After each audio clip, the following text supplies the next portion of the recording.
కాంగ్రెస్ ప్రభుత్వం మీద నెట్టేసి ప్రజలను గందరగోళానికి లోను చేసి రాజకీయంగా లబ్ధి పొందాలనే కుట్ర చేస్తున్నారు. ఈ కుట్రకు సంబంధించి నిరంతరం అవాస్తవాలను ప్రచారం కల్పిస్తూ అబద్ధాల ప్రాతిపదికన రాజకీయ లబ్ధి పొందాలని ఈరోజు చంద్రశేఖరరావు, హరీష్ రావు, తారక రామారావు గారు తీవ్రమైన ప్రయత్నం చేస్తున్నారు. అందుకే బాధ్యత కలిగిన ప్రభుత్వము సంబంధిత శాఖ మంత్రి గారితో పాటు ముఖ్యమంత్రిగా మేము బాధ్యతలు చేపట్టిన తర్వాత మా ప్రభుత్వం ఏర్పడ్డ తర్వాత ఇలాంటి తప్పిదాలు జరగకపోను గత ప్రభుత్వం ఆంధ్రప్రదేశ్కు లొంగిపోయిన విధానాన్ని కేంద్ర ప్రభుత్వానికి కృష్ణా నది మీద ఉన్న ప్రాజెక్టులను, గోదావరి నది మీద ఉన్న ప్రాజెక్టులను అప్పజెప్పడానికి చేసిన ప్రయత్నాలను ఈరోజు తెలంగాణ ప్రజలకు మీ ద్వారా వివరించడానికి చేస్తున్న సమావేశం. మిత్రులందరికీ ఆంధ్రప్రదేశ్ రీఆర్గనైజేషన్ యాక్ట్ 2014 రాష్ట్ర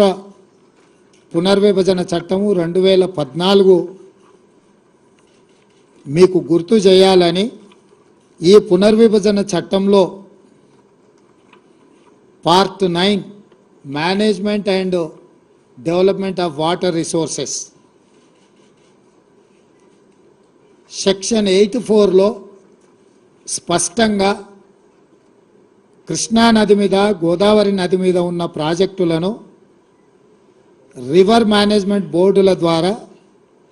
కేంద్ర ప్రభుత్వానికి స్వాధీనం పరచడానికి అవసరమైన విధి విధానాలు ఈ రాష్ట్ర పునర్విభజన చట్టంలో section 84, section 85, section 86, section 87 almost section 88, 89 వరకు 84లో మొదలయ్యి 89 వరకు ఈ సెక్షన్లలో స్పష్టంగా కృష్ణా గోదావరి నదుల మీద ఉమ్మడి రాష్ట్రంలో నిర్మించిన ప్రాజెక్టులను అన్నిటిని కూడా కేంద్ర ప్రభుత్వానికి స్వాధీనం చేయడానికి విధి విధానాలను ఖరారు చేయడమే కాకుండా ఈ ప్రాజెక్టుల యొక్క మేనేజ్మెంట్ కోసము, నిర్వహణ కోసము, కొత్త ప్రాజెక్టుల నిర్మాణం కోసము ఎవరెవరు ఉండాలనేది కూడా ఇందులో రాసిండ్రు. దీంట్లో minister of water resources, government of India చైర్పర్సన్గా, government of Andhra Pradesh chief minister మెంబర్గా, government of Telangana chief minister ఇంకొక మెంబర్గా, అంటే కేంద్ర ప్రభుత్వము జలశక్తి మంత్రి చైర్మన్గా, ఆంధ్రప్రదేశ్ తెలంగాణ రాష్ట్ర ముఖ్యమంత్రులు మెంబర్స్గా వండుకుంటూ దీని విధి విధానాలను